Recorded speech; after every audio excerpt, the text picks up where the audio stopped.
ladies and gentlemen of all ages, boys and girls. Thank you for tuning in to yet another episode of Angry Meat Production. We appreciate you coming in and letting us be a part of your lives week in and week out.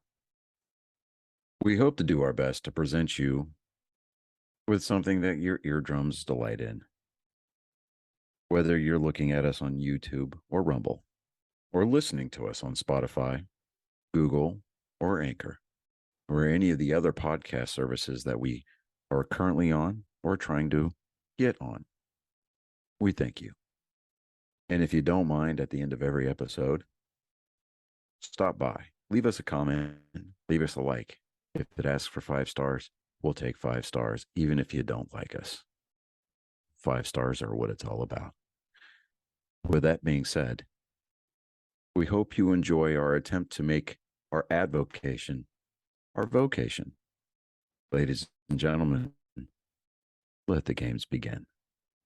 Welcome, Angry Faithful. Today on Psychos and Sociopaths, we're going to go and talk about that.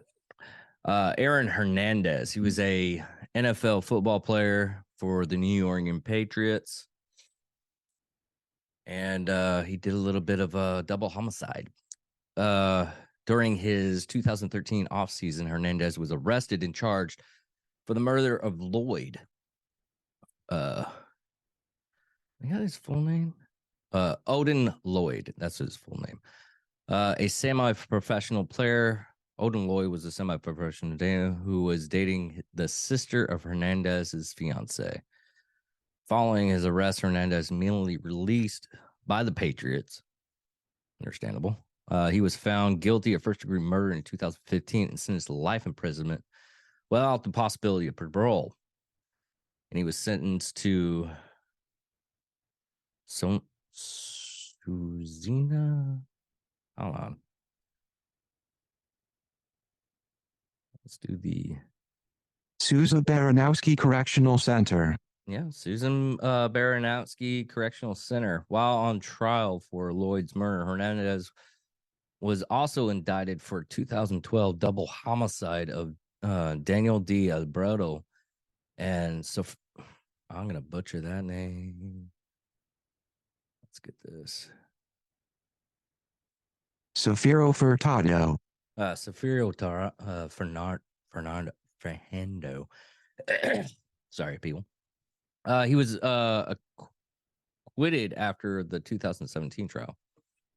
Days after being accused of double homicide, Hernandez was found dead in his cell, which was ruled a suicide. His conviction for Lloyd's murder was initially vindicated in the documentation Ablurment Ab in Tanlo because Hernandez died during its appeal, but was reinstated in 2017 following an appeal from prosecutors and the Lloyd's family.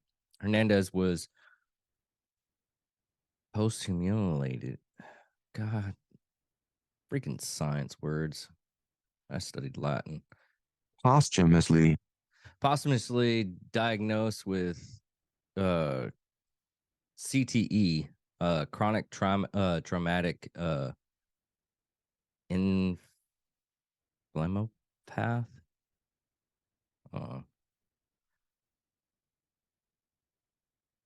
encephalopathy. Chronic traumatic encephalopathy, which has led to speculation over how the condition may have affected his behavior. By the way, if you're listening to this, you can go on Netflix and watch a 3-hour documentary, which it separates it in 3 sections if you want to learn more in depth. I'm not going to go too much in depth in this. We're only an hour show, now it's 3 hours. But it was very informative. And let us begin. It's called the what was it called? My allergies medicines fell down. I just picked it up and I forgot what it's called. I would probably show in a thing, the documentary, but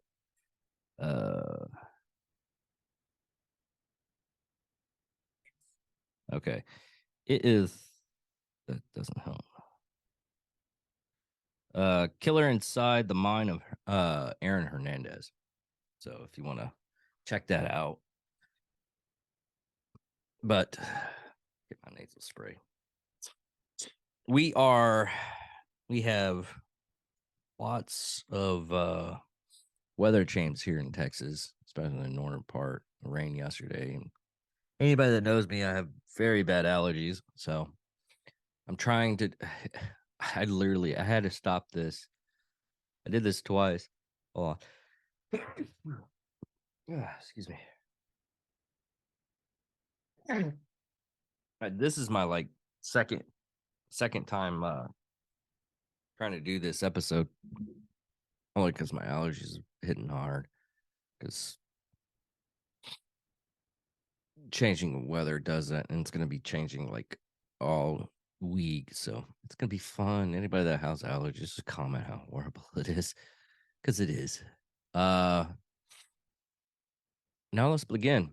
His family abuse. And this again, you can watch the documentary, but I'm just gonna do a quick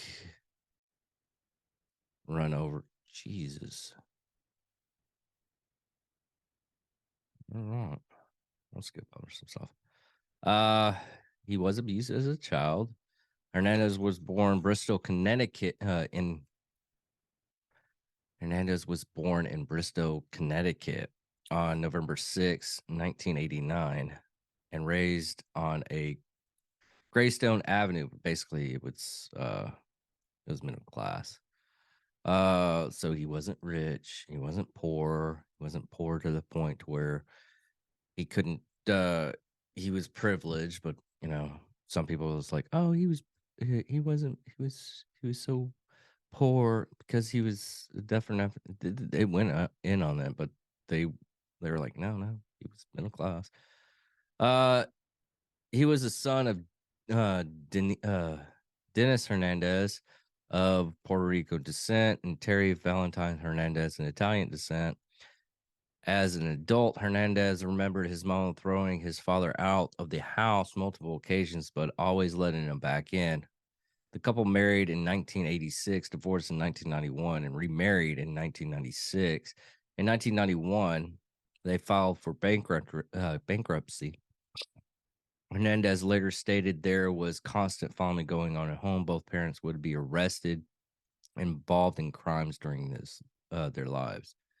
Hernandez had an older brother, Dennis Jordan Jr., known as DJ. Their father pushed them to excel, including through sports, but was often abused to both the boys and their mother.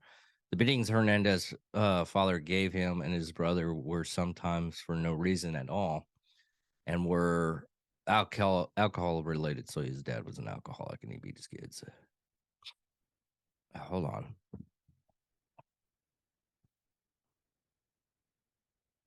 Sorry about that. Allergies. But often came when their father believed they were not trying hard enough in school or athletics. DJ and Hernandez, or Aaron, lived in constant fear of their father, but also revered him. Hernandez once came to school with a bruised eye. His coach believed that the injury resulted in his father attacking him. His father once punched Hernandez, youth football coach, after a dispute out coaching methods. God, Lord. Talk about father of the year. Publicly, their father projected an image of someone who had some run-ins with the police, but turned his life around because of a good father and citizen. In January in 2006, when Hernandez was 16, Dennis died from complication or hernia surgery, according to his mother. Hernandez was heavily affected by his father's death, and he acted out his grief by rebelling against authority figures. Those who knew him said he never got over his father's death. You know what I mean? Messed up. The reason why he was messed up in the head wasn't because, it's a hernia surgery. I don't hear anything from hernia surgeries, especially in 2006. It was, common walkthroughs. I mean, complications happen. What if fucking Aaron killed his father and that's what started this all up? That'd be fucked up. Conspiracy theory, folks. He didn't really do it. There is no evidence of it either way. That'd be fucked up if there was. Someone found on a diary or some shit like that. Sorry. Sorry about the. But that would be totally messed up. You end up going. One of the family members finds a diary. Is like, I killed my father. Because I mean, he had legal. He didn't have legal excuse. He had proper excuse. I mean, his father beat the shit out of him. And during surgery, they're usually doped up, and he probably saw his chance. If it happened, repeat, if it happened, or the mother did it, whatever that was. I just remember the movie Color Purple, where the father of the group, the father of the I haven't seen that movie in years, but the father of the group, he would have the one that he was molesting and abusing shave him to show how much control and power he had over her, which it was it just goes to show how people just of those types of people that want to control over other people and everything. Because I barely trust, because I get my face shaved every once in a while, because it's like getting a pedicure. It's really nice. They treat you right, but they basically they feel that they have so much control and power that they'll have a person shave them, or it's weird, but it's just an overreach of how much control and power they actually have of the other person. I've gone to a rabbit hole on this. I could go on for hours for rabbit holes on that, but his father was an abusive person. So Hernandez became estranged from his mother and largely moved in with Tanya Singleton, his older cousin. Following Dennis's death, the family learned that Terry Hernandez and Singleton's husband, Jeffrey Cummings, had been having a extramarital affair. After the affair became public, Singleton and Cummings divorced. Cummings moved in with Terry. This enraged Hernandez. It was while he was living in Singleton that Hernandez became more involved in criminal activity. In a jailhouse conversation, Hernandez accused his mother, Terry, of falling to obtain medication for his ADHD, which he said caused him to struggle in school. Another called, he told her, "There are so many things I would love to talk to you about. So you have to know me as a person, but I never could tell you. And you're going to die without even knowing your son." According to Hernandez's brother, DJ Hernandez, or Aaron, was also sexually molested as a child. A teenage boy in a babysitter's house forced Hernandez to perform oral sex on him when Aaron was 6 years old, continuing this for several years. Now there is studies that believe that if you're sexually molested, it could get you more to where you molest other people or kill other people. But we're not going to go into that. I mean, I'm one of those people that believes just because you have, and I've had horrible things happen in my life, that you're the person that you could do those things and think nothing of it, or you actually, prevent those things. It's a double-sided coin. It is a lot harder, and it's a harder role to actually become the better person. Let's just say that. It really is. In high school, he attended Bristol Central High School, where he played for the Bristol Rams football team. He was also an exceptional Dave's dyslexia just kicked in really hardcore right there. Exceptional basketball player and track runner. He also was a wide receiver before became a tight end and also played the defensive end.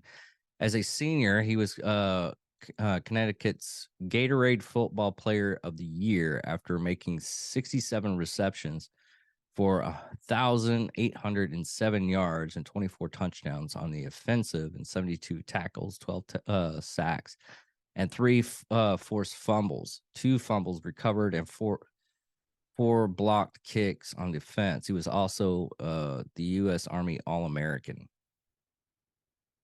but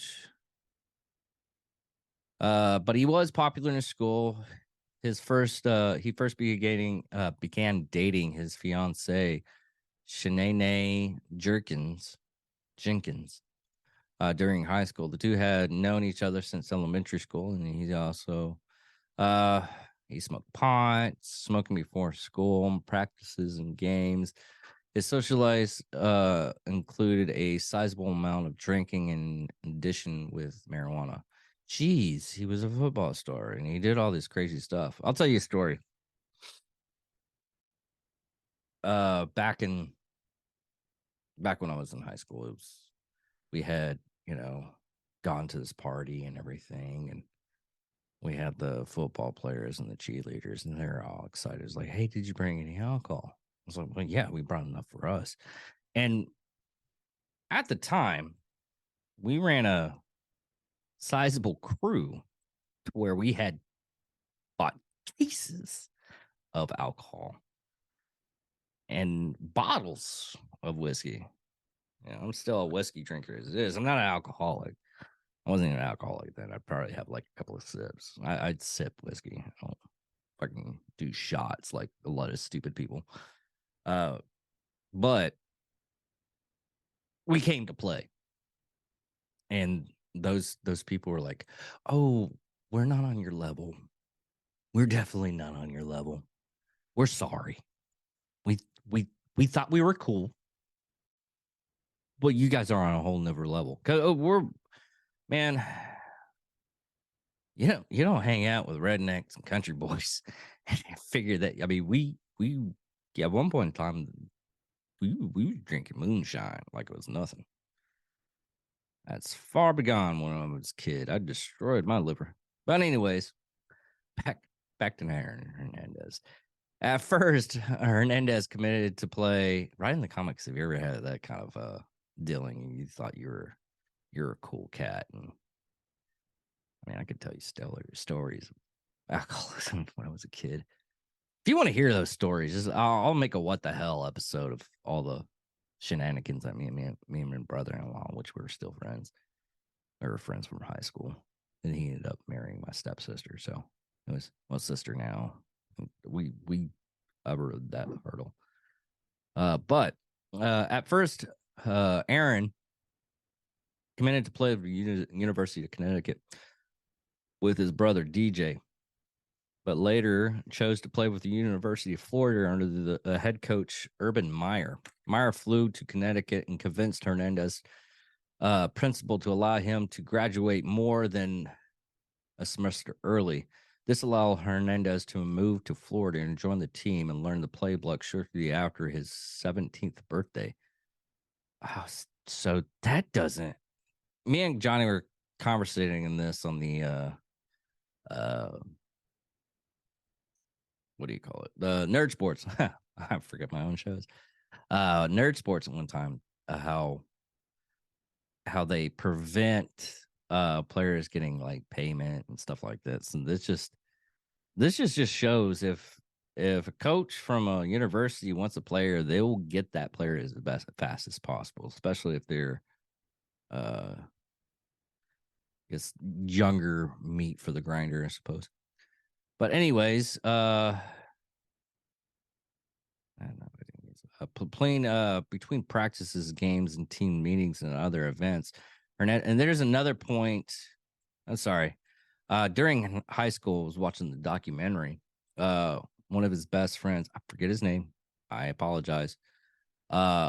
They were actually saying it's like, hey, during that time frame when the girls wouldn't come by after school, so it would just be me and Hernandez, and I wouldn't call it a relationship, but we like messed around with each other sexually. So the whole thing, I won't get into that later.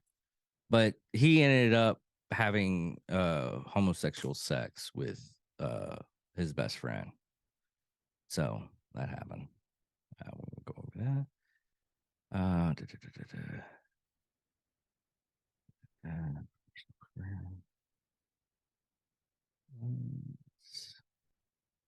not going over his football career because I don't give a shit. We'll go over the abusiveness when he was a kid, a bunch of other stuff. Legal issues. There we go. Hernandez had a number of run-ins with the law throughout his life, beginning just a few months after his arrived with Florida as a pre-freshman. By his own administration, he admitted Aaron became jumping in nightclubs and had a history of taking offense at minor slights. He also said that he believed people were trying to physically challenge him, were looking for a fight. According to Aaron, as a follower who put himself in jeopardy by hanging out with dangerous crowds, as a patriot, Hernandez hired two of his friends from Barstool, both of whom had criminal records in this as assistants. What? Better not be assistants. Assault charges. Assistance. Oh, okay. He had him as assistants. One of them, Alexander S. Braille, was his drug dealer and Hernandez's assistant. Braille other duties included calming Hernandez down during fits of race and paranoia and obtaining weapons for him. After his death, his high school teammate and lover said that being drafted by the Pacers was the worst thing the NFL could have done because it put him back into a close proximity to his criminal friends in Connecticut.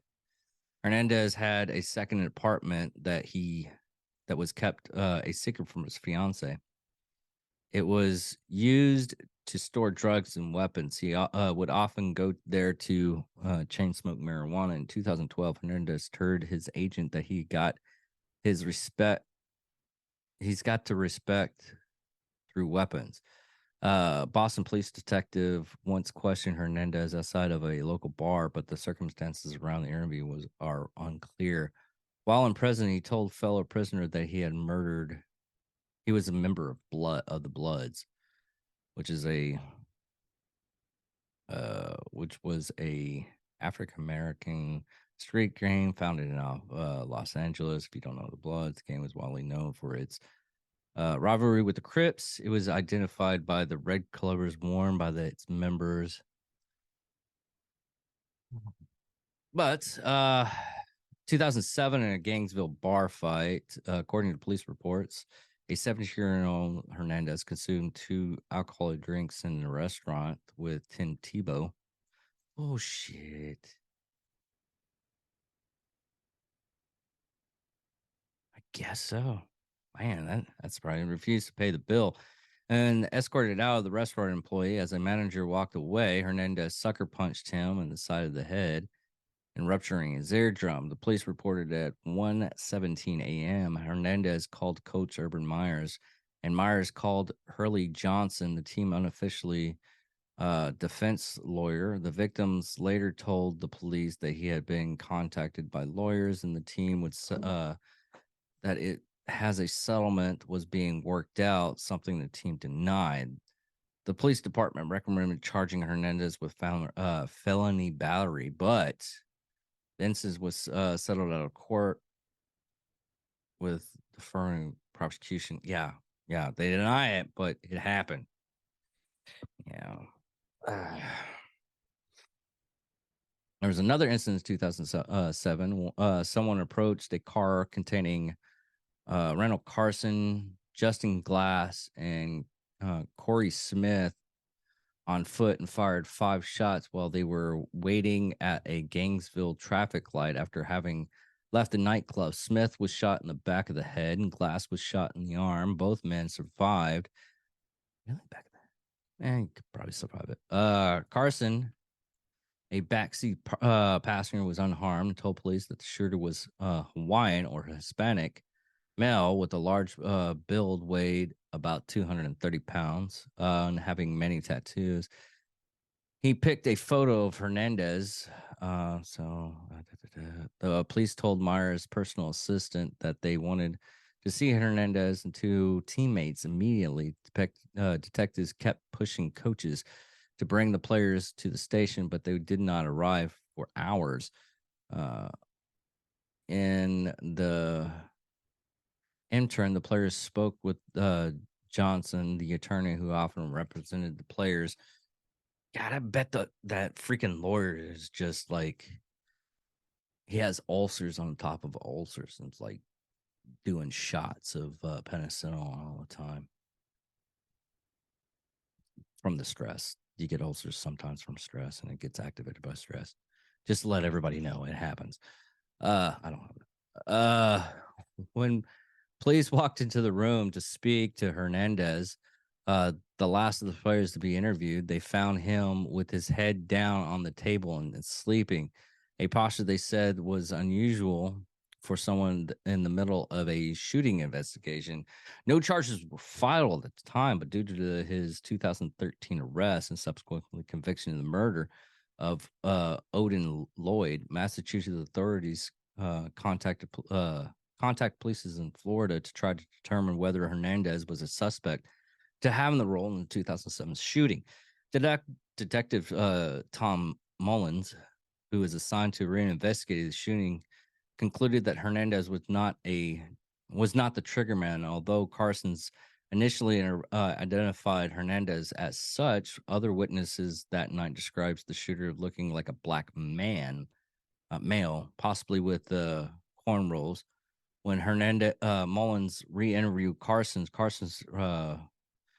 re-described his statement of the shooter matching Hernandez and said he never saw Hernandez at the scene, but assumed he was the shooter because they had words earlier in the night. So basically, he didn't do anything in that shooting. Oh, this is just okay. Now he's literally had a lot of run-ins with the law. I'm not going to go into all of it because it's very detailed. But we'll go with the main part, the murder of Odin Lloyd. On June 18, 2013, police searched Hernandez's home in connection with the investigation into the shooting of death of a friend, Odin Lloyd, whose body was found with multiple gunshot wounds in the back and the chest in his industry park. Basically, it was a construction site. That's what they call them up north, industry parks. About a mile from Hernandez's house. The following day, Hernandez assured the Patriots head coach Bill Belichick and owner Robert Kraft that he had nothing to do with the shooting. Despite this, Hernandez was barred from Gillette Stadium, lest it became the site of a media stakeout. The team also decided a week before his eventual arrest to sever all ties with Hernandez if he was arrested on any charges related to the case. On June 26, 2013, Hernandez was charged with first-degree murder in addition with 5 gun-related charges. The Patriots released Hernandez from the team about 90 minutes later before beginning official inform the charges against him. 2 other men were also arrested in connection with Lloyd's death. On August 22nd, 2013, Hernandez was indicted by a grand jury for the murder of Lloyd. He pleaded not guilty on September 6, 2013. On April 15, 2015, he was found guilty of the murders in first degree. A charge that in Massachusetts automatically carries a sentence of life imprisonment without the possibility of parole. He also was found guilty of 5 firearm charges. A motive for the murder was never definitely established. Police investigated the possibility that Lloyd may have learned that Hernandez was bisexual and that Hernandez was worried that Lloyd might out him to others. Hernandez's arrest is subsequently terminated by the Patriot, resulted in financial and other consequences. He automatically forfeited his 2015 18 to 18 salary, totaling $19.3 million, which was non-gratuitary. Patriots voided all remaining gratuitories, included his 2013-2014 salary on the terms that their guarantees were for skills, injuries, salary cap room, and did not include being cut from for conducting determined the best interest of the professional football team. The team planned to withhold $3.25 million of Hernandez's 2012 signing bonus that was due to be paid in 2014, and to recoup the signing bonus already paid. The NFL salary cap allows teams to prorate signing bonuses over the lifetime and contract of 5-year period, whichever is shorter. By releasing Hernandez, the Patriots segregate all of Hernandez's remaining gratuitary money into 2013-2014 salary caps. The team took $2.55 million hit in 2013 and another $7.5 million in 2014. Since Hernandez had not completed his 4th season in the league, Patriots were required to place him on a waiver after releasing him. He went unclaimed after Hernandez cleared waivers in 2028. NFL Commissioner George Goodell announced that while charges against Hernandez were pending, the NFL would not approve any contract signed by Hernandez until Goodell held a hearing to determine whether or not Hernandez should face suspension or other actions in the league professional contact policy. And prison fellow sorry. Let me get a drink. In prison phone calls, Hernandez expressed distress at the treatment by Belichick and the Patriots. Within hours of Hernandez's arrest, employees of the team officially pro shop at the Patriot place were removed his memorabilia and merchandise and removed those items from the website as well. Patriots Pro Shop exchanged about 2,500 previously sold Hernandez jerseys for other jerseys, destroying and recycling the Hernandez jersey for a loss of $250,000. Jesus. This is all because he was arrested. This wasn't like the convictions or anything like that. This is just because he was arrested. They will whitewash this shit fucking fast that he was even on the team. The only reason why people know that he was on the team is because he played a couple of times. If he didn't play, and they could like whitewash the whole thing, and it's like, oh, he was never part of the NFL. Go along. And I think I might do that this month, is go over NFL murderers, because it's being Super Bowl season. So look out for that one. This is the startup of it. Within hours of Hernandez arrest, I already got that part. Crypto Sports and Puma terminated their endorsement deals with Hernandez. EA Sports announced that Hernandez's likeness would be dropped from the NCAA Football 14 and Madden NFL 25 video games. That'd be messed up if he was in the video games and they had an option to like a fucking special attack where he just stabs or shoots somebody. But yeah, that's horrible thinking. But fuck, that would be awesome though. I'm like, oh, Hernandez got the ball. He's running for it. He's running for it. Boom! He just shot that motherfucker. But anyways, after visitors complained, a prize-winning photo of Hernandez from his rookie season, depicting him tropharily high stepping into the end zone. Okay. In the Green Bay Packers, cornerback Sam Shields was removed from the Pro Football Hall of Fame. Panini America, a sports memorabilia and trading card company, removed stickers of Hernandez from approximately 500,000 sticker books that had not been sent since these things might be actually collector's items. I mean, it's kind of horrible to think about that, but if they remove so many, Aaron Hernandez's card, what depending on who wants to collect it and everything like that, but those should be like high end collectors. What I used to collect stuff, and I've gone into the collecting world. Just I know it's off topic and everything, but hear me out. This might benefit someone that finds like an Aaron Hernandez playing card or football card, or I don't know, baseball card, NFL card. But if you actually find something like that, keep on it just in case. I mean, OJ stuff. Shut up. I'm not doing OJ. I'm not doing OJ. That was a shit show to begin with. But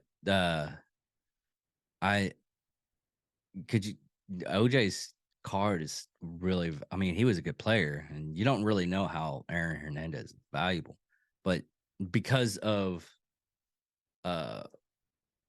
the card and the stickers and everything not very available, and it's very hard to find, that's still considered a collector's item. Someone might actually buy it and say, oh, I missed him. Too bad he was a piece of shit. The company replaced the sticker as well as trading cards with cards depicting Tim Tebow. University of Florida removed Hernandez's name and likeness from various locations at the football facility, which included a stone that had his name on it, All-American inscribed on it. Bristol City High School also removed his awards and gave them to his family. Pop Warner removed his name from the list of award recipients. Jesus. Hernandez gave power of attorney to his agent, instructing him to provide his fiancee with $3,000 a month to help her find more affordable housing. He also set aside $500,000 for his fiancee and their daughter, and $120,000 for his closest friend after his arrest. His vacant house fell into extreme despair, including the sufferers of burst pipes and mold. I don't know why. Yeah, anyways. Appeal and conviction. After Hernandez's death in April 25th, 2017, his lawyers filed a motion to Massachusetts Supreme Court in Fall River to vacate his murder conviction. The request was granted in May 9, 2017. Therefore, Hernandez technically died an innocent man due to the legal principles. God, I'm going to butcher this word every time, and it's in there twice. I should have learned it. Abatement ab initio. Abatement ab initio. Basically, I'm going to have to explain this one. Is a common law legal doctrine that states that the death of a defendant who is appealing a court criminal conviction exhausts all criminal proceedings initiated against that defendant from indictment through conviction. Fuck that shit. They should have still had the murder trial. Well, I think they still have the murder trial. This is the same thing with fucking Jeffrey Epstein. And yes, I'll mention that again. He fucking just didn't kill himself. We'll say that. Someone popped that off. And anyways, now on this, I feel that they should go in the proceedings for the family of the deceased to find out if they found the killer. I mean, you'd be surprised. They basically, when they commit suicide, they're taking their shit to the grave, and they know they basically it's the control factor, which I was talking about with criminals. They feel they have control of this situation. This is the reason why they do this. But most of the time, they do proceed with the case and find out and see if it's just representation for the Lloyd family, which I'll go into. It just upsets me when they kill themselves. Like, I got away with it. Boom. And they murk themselves. At the time of his death, Hernandez was in process of filing an appeal for this 2015 conviction of the murder of Odin Lloyd. As of May 9, 2017, the date of the judge ruling to vacate the Lloyd family was disappointed, with the ruling, but their attorney did not believe it was affected by the wrongful death civil suit which the family had filed. The appeal was heard in Massachusetts Supreme Court, in November 2018, a year after Hernandez's death, by 6 justices. The attorney representing the Lloyd family, Thomas M. Quinn III, argued that Hernandez was rightfully convicted of Lloyd's murder, and that the conviction was unfairly wrapped up. Quinn also argued that Hernandez killed himself knowing that a technicality that would get his conviction thrown out, and that he should not be able to accomplish in death what he never had to been able to do in life. On March 13th, 2019. God, reading is hard for me right now. The Supreme Justice Court reinstated Hernandez's convictions, but stated that the trial records would note that his convictions was never affirmed nor reversed. The appeal was rendered mute because Hernandez died while the case was on appeal. The court, in their ruling, also officially ended the practice of an inadio. God, I should have just prepped for this fucking word, and I didn't. I am sorry, everybody. Abatement ab initio. Abatement ab initio, ruling that it was outdated and never made sense, and that it was no longer considered a circumstances of contemporary life, if in fact it ever was. After the ruling, Hernandez's estate vowed to appeal the ruling further. Now,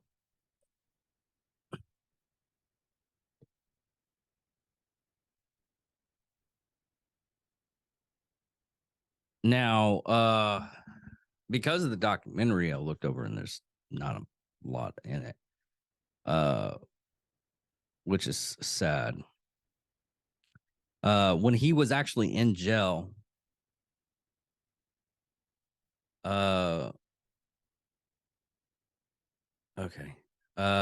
he was strangely content while in jail. His attitude that confounded his fiancée Sinead Jerkins had told his mother that I've been mostly relaxed and less stressed in jail than I ever had. I mean, even the guards going over the documentary were stating it's like a person shouldn't be acting like this is like a vacation. They literally thought he literally thought he was on vacation, because when he was going in, he felt like this from what he was saying in the documentary and over the phone calls and everything that they recorded, which I'll go into, because there's a lot of weird shit on that. He was basically relaxed. He really felt relaxed going into prison because he didn't have any of the stress anymore from what he said over the phone conversations. Another thing that was weird was apparently I'm surprised the wife. Let me see if there's anything on here because I didn't get into it as the wife. I was just going over Aaron Hernandez, and I just totally forgot about this. What happened to her? Okay, yeah, she's still out in public. She's never been convicted or anything.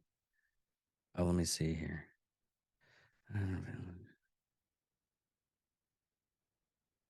Yeah, she wasn't convicted. The reason why I say that she was never convicted was she apparently got rid of evidence. Because Aaron Hernandez had like cameras all around his house, and you could see her getting evidence or suspected of getting rid of evidence on camera. Well, that's what the cops thought. But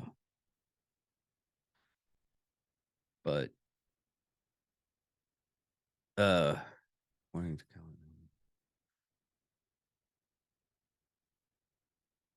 was seen as a fraud by many of the of a god by some prison.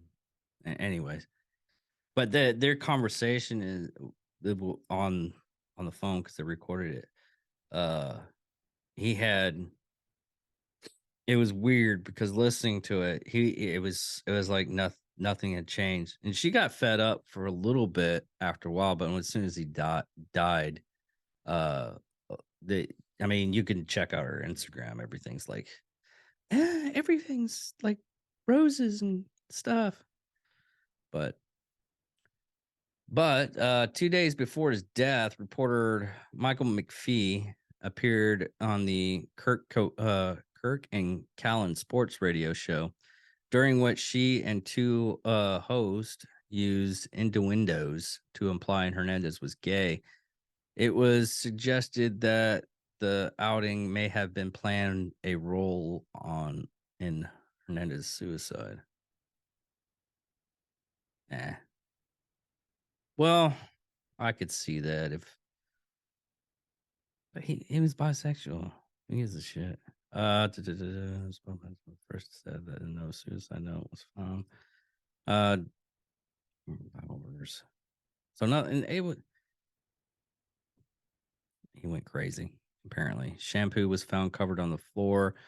Clipboard wedged underneath the cell door to make it difficult for someone to enter, and there was a drawing or drawings in blood on the wall showing an unfinished pyramid, and they all sing "Eye of God" with the words Illuminati written into the capital letters underneath. Drawings were referring to the notion of gods and earth, the black supremacist movement.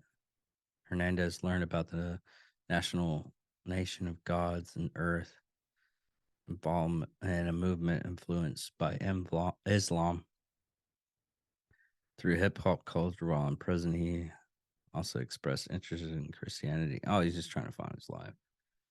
But if you're wondering about the shampoo that was covered over the floor, how did he die? It just says suicide. Let me get in here. If it was hanging, suicide. Okay, yeah, okay. He did hang himself. Well, okay. I'll give you an explanation as a correctional officer on this. I've never seen one. A lot of the other correctional officers have seen this. Is that you'll see hangings like this. It's set up to where you can't hang yourself, but there's still ways to hang yourself. Hear me out on this one. What they do is they make the floor to where they can't get up easy. And if it's a 2 bunk thing, they'll hang themselves up on the second bunk. And even though if you're 6 foot, I mean, the cells are only like 7 foot tall, maybe 8. No, they're 8 foot. Yeah, they had to be 8 foot. They're pretty tall cells. But there's nothing to hang yourself on. There's no bars on the outside. I mean, you can hang. There's no bars technically on the door either. It's just one big sheet of metal still. But what they end up doing is there are whole partitions, and there's things to where you can hang stuff on. What they do is they hang the sheets or rope and wrap it around their head, and they pour soap or shampoo at this time, and they hang themselves, and they can't get up, so they're still asphyxiated. That's the word. Oh my God, I got that word right.